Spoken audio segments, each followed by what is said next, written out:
অভিশপ্ত শয়তান থেকে আল্লাহর নিকট আশ্রয় চাই। শুরু করিতেছি দয়াময় পরম দয়ালু আল্লাহর নামে। সমস্ত প্রশংসা জগৎসমূহের প্রতিপালক আল্লাহর জন্য, যিনি পরম করুণাময় অসীম দয়ালু, যিনি বিচার দিনের সর্বময় ক্ষমতার অধিকারী। আমরা শুধু একমাত্র আপনারই হুকুম মানি আর আপনার কাছেই সাহায্য প্রার্থনা করি।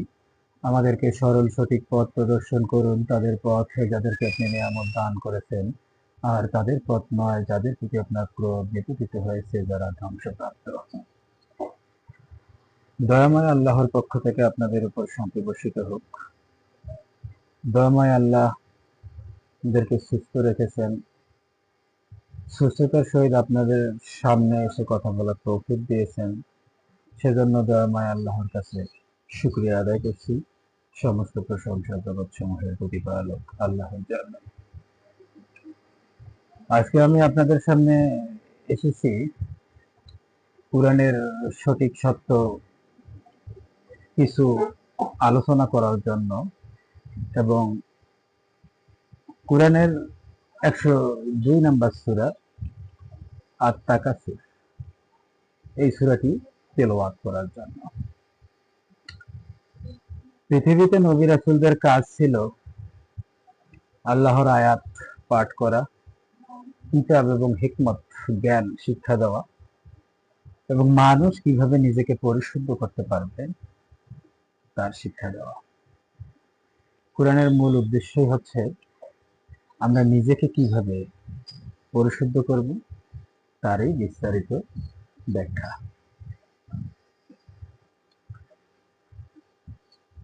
আমরা সূরা তাকাসুর পাঠ করব, 102 নম্বর সূরা। আত-তাকাসুর শব্দের অর্থ হচ্ছে প্রাচুর্যের প্রতিযোগিতা। আজকে আমরা দেখব প্রাচুর্যের প্রতিযোগিতা, যে আসলে মানুষ যে প্রাচুর্যের প্রতিযোগিতা করে বর্তমান আমাদের বিশ্ব।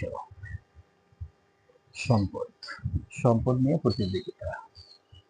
এ যদি 5 তলা, আমাকে 10 তলা বানাইতে হবে। এর 100 কোটি টাকা থাকলে আমার 200 কোটি টাকা লাগবে, মানে প্রতিযোগিতা সম্পদের। তো আজকে আমরা দেখব যে আসলে এই সম্পদের প্রতিযোগিতা নিয়ে কুরআনে আল্লাহ কি বলছে আমাদের উদ্দেশ্যে।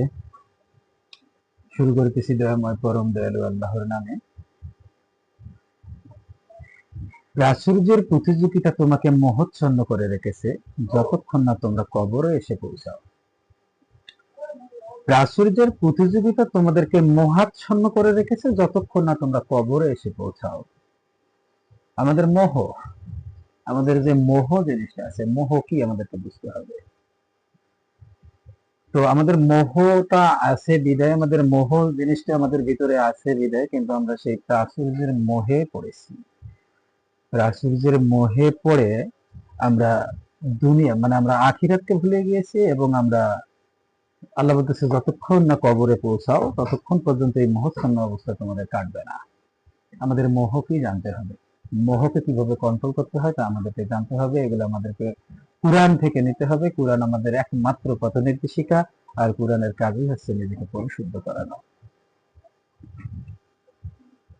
কখনো নয় তোমরা শীঘ্রই জানতে পারবে, অতঃপর কখনো নয় তোমরা শীঘ্রই জানতে পারবে, কখনো নয় নিশ্চিত জ্ঞান তোমাদের জানা থাকলে অবশ্যই তোমরা মোহচ্ছন্ন হবে না। 5 নম্বর আয়াতে আল্লাহ বলতেছে যে যদি তোমাদের নিশ্চিত জ্ঞান থাকতো, নিশ্চিত জ্ঞান যদি জানা থাকতো, তাহলে তোমরা মোহচ্ছন্ন হতে না। তাহলে আমাদের নিশ্চিত জ্ঞান জানা নেই বিধায় আমরা মোহচ্ছন্ন। আসলে আমি একটা 10 তলা বিল্ডিং করতেছি, জায়গা কিনছি ঢাকা ধানমন্ডিতে, একটি 10 তলা ফ্ল্যাট আমি করব। আসলে আমি এই যে 10 তলা ফ্ল্যাট করতেছি, আমি এই যে 10 তলা ফ্ল্যাটের একটা জায়গা কিনছি ঢাকা ধানমন্ডিতে, এই এত টাকার মালিক আমি, এইভাবে আমি কিনছি। আসলে এটাই কি আমার সফলতা? এটাই কি আমার জ্ঞান? এটাই কি আমার জানা? এটাই কি? না না না, কুরআন ওভাবে বলতেছে না।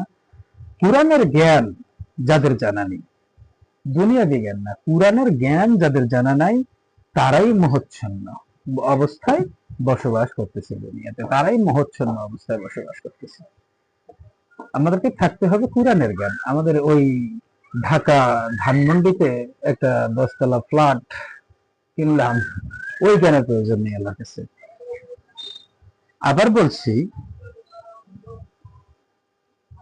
তোমরা অবশ্যই জাহান্নাম দেখতে পাবে। আবার বলছি, তোমরা অবশ্যই এটা চাক্ষুষ দেখতে পাবে। এরপর অবশ্যই সেই দিন তোমাদেরকে নিয়ামত সমূহ সম্পর্কে জিজ্ঞাসা করা হবে। সেই দিন কোন দিন? কোন দিন আমাদেরকে নিয়ামত সমূহ সম্পর্কে জিজ্ঞাসা করা হবে? সেই কিয়ামতের দিন, শেষ দিন। শেষ দিন আমাদের নিয়ামত সম্পর্কে জিজ্ঞাসা করা হবে। এখন যদি আমি বলি আমাদের নিয়ামত গুলো কি কি, আমাদের নিয়ামত সম্পর্কে জিজ্ঞাসা করা হবে, এই এই ফলমূল খাবার দাবার, হ্যাঁ এটা খুব সুন্দর খাবার, এইগুলো নিয়ামত? না না না। আল্লাহ আমাদেরকে যে নিয়ামত গুলো আমাদের ভিতরে দিয়েছেন, চক্ষু আল্লাহর একটি নিয়ামত, অন্তঃকরণ আল্লাহর একটি নিয়ামত, কান যেটা দিয়ে আমরা শুনতেছি আল্লাহর একটি নিয়ামত, আমাদের অঙ্গ প্রত্যঙ্গ পুরাটাই হচ্ছে আল্লাহর একটা নিয়ামত। আমাদেরকে আসলে আমাদের এই অঙ্গ প্রত্যঙ্গ গুলাই জিজ্ঞাসিত হবে, আমাদের চক্ষু জিজ্ঞাসিত হবে, আমাদের অঙ্ককরণ জিজ্ঞাসিত হবে, এগুলাই আমাদের কাছে জিজ্ঞাসিত হবে সেই দিন, কিয়ামতের দিনে। কিয়ামতের দিনে আমাদের হাত আমাদের বিপক্ষে সাক্ষী দেবে, আমাদের চোখ আমাদের বিপক্ষে সাক্ষী দেবে, প্রত্যেকটা অঙ্গ প্রত্যঙ্গই আমাদের বিপক্ষে কথা বলবে। তো আমরা আজকে পৃথিবীতে মনে আসছি, এটা আমার, ওটা আমার, এই আমার, ও আমার বলতেছি, আমার আমার বলে আসলে মারামারি কাটাকাটি বিশ্বে একটা মানে বিশৃঙ্খলা পরিবেশ সৃষ্টি করে দিচ্ছি আমরা। আসলে আমাদের কিছুই নেই, আমাদের যে শরীরটা সেটাও আমাদের নয়, এটাও একমাত্র আল্লাহর। কারণ সেই দিন কিয়ামতের দিনে আমাদের এই শরীরও আমাদের বিপক্ষে সাক্ষী হিসেবে দাঁড় হবে। অতএব আল্লাহ আমাদেরকে কোরআনের সঠিক সত্য বুঝ দান করার তৌফিক দান করুক। সমস্ত প্রশংসা জগৎ সমূহের প্রতিপালক আল্লাহর জন্যই। কোরআন থেকে আমাদেরকে সঠিক সত্য জ্ঞান বোঝার তৌফিক দান করুক। আমাদেরকে সবাইকে আত্মশুদ্ধির পথে অগ্রসর হওয়ার তৌফিক দান করুক। আপনাদের সকলের বিষয়